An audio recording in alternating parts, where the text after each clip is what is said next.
Alright, doing the starter on a 2017 ATS. It's got the 2.0 turbo, so it'll be the same for any of them.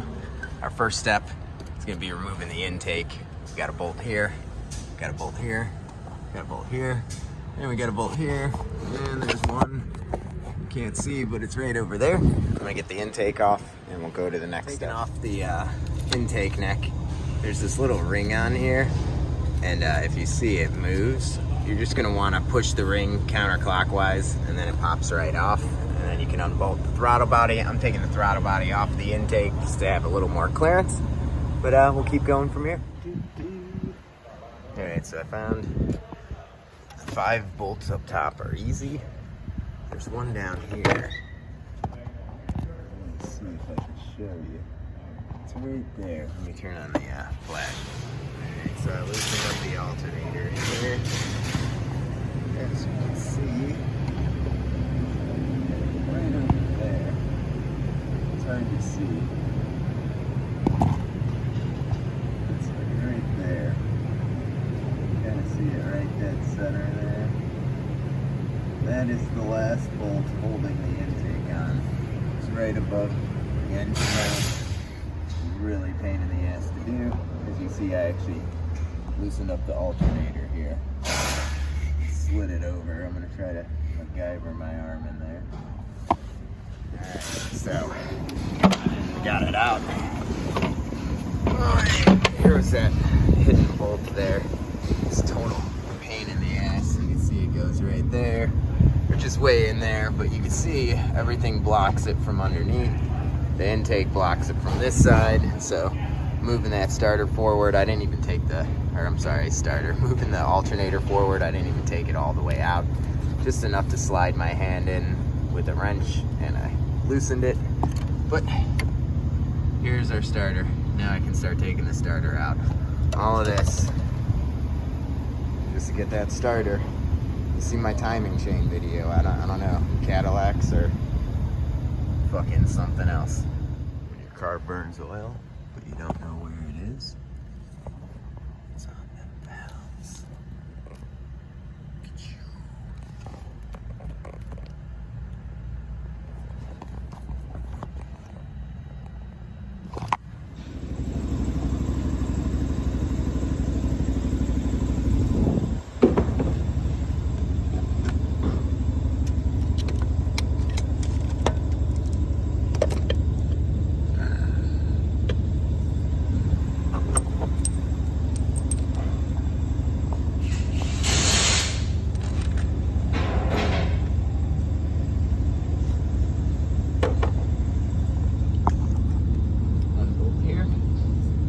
Down there. I'll put this in. I just used a 15 with an extension. Super easy. Alright, everything's in. I'm gonna plug in said starter. It's kind of a pain in the ass. I think I gotta pull this stupid thing out. Oh, the light sucks here. There we go. Boop. Alright, starter is going on here. Oh yeah. I don't remember if that's a 14 or a 15. We'll find out in a second.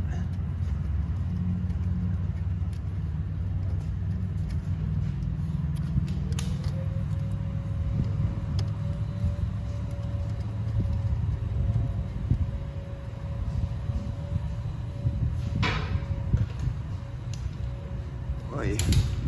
Oi. Let's see.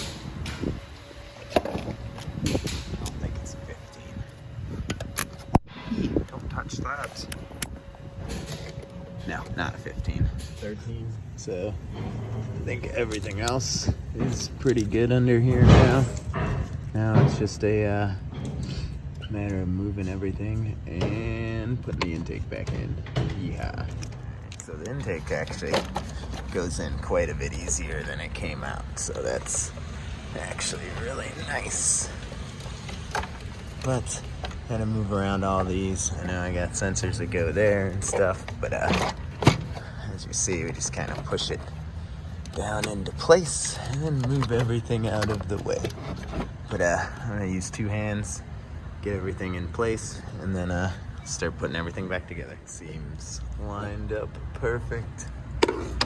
All the bolts are like starting in the holes, so I'll bolt everything back in and plug a bunch of shit back together. That bolt tightened back there. Next step for me is tightening my alternator, which is gonna be a bolt there, a bolt right there, and our last bolt is gonna be on the bottom right there.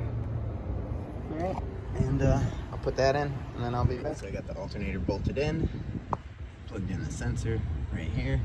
There's still a vacuum line I gotta connect there, but I'm gonna do it from under the car. It's a little easier. Put the washer reservoir back in. You gotta connect the clamp here, and then this line just goes right here. I'm gonna plug that in after I do the throttle body though. Throttle body is just 4 10mm bolts. It's gonna go right here, sensor right here. It's gonna be the sensor right here. And then we'll plug in this line too once we get the throttle body in. And once we get the throttle body in, we connect the intake, put on the belt, fill it up with coolant, and she's ready to go. I got everything connected here. When you're connecting the intake pipe, you see there's this white ring here. You just kind of, oh, it's not gonna let me do it by hand now, but you just turn it counterclockwise a little bit and then stick it on, and it'll twist and lock in place. It's like a little push lock type of thing. Now all I gotta do is put the belt back on, fill the coolant, and then ready to go. Got the belt on. It's a really shitty belt routing, but if you look, then it goes from there, down to there, around here, up around that pulley in there. Weird diagram, but belt's installed. Just got a couple little things to button up, and then it's done. So, I did tell you there was gonna be a vacuum line down here. As you can see, it's right here. The one that I need to connect it to is actually right here. It comes off of the intake. I can't do it with one hand, but well, let's see. Maybe I can. So this guy is just gonna plug right into there. Booyah. And that's the vacuum line off the bottom of the intake. And it just runs right down here. Booyah. Then other than that, I gotta put up this skid plate, and then we'll see if it starts. Alrighty. Filled with coolant, everything up. Little pretty engine cover back on. She's ready to start. Zoom. We will see.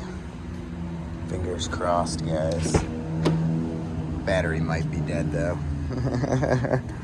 There's honestly a good chance the battery is dead, but we'll find out. Yeah, battery's dead. All right then, I'm gonna have to charge the battery. Alrighty. I had to jump it, I think, because it took 5 days for us to get the starter. She came in on Monday, today is Saturday.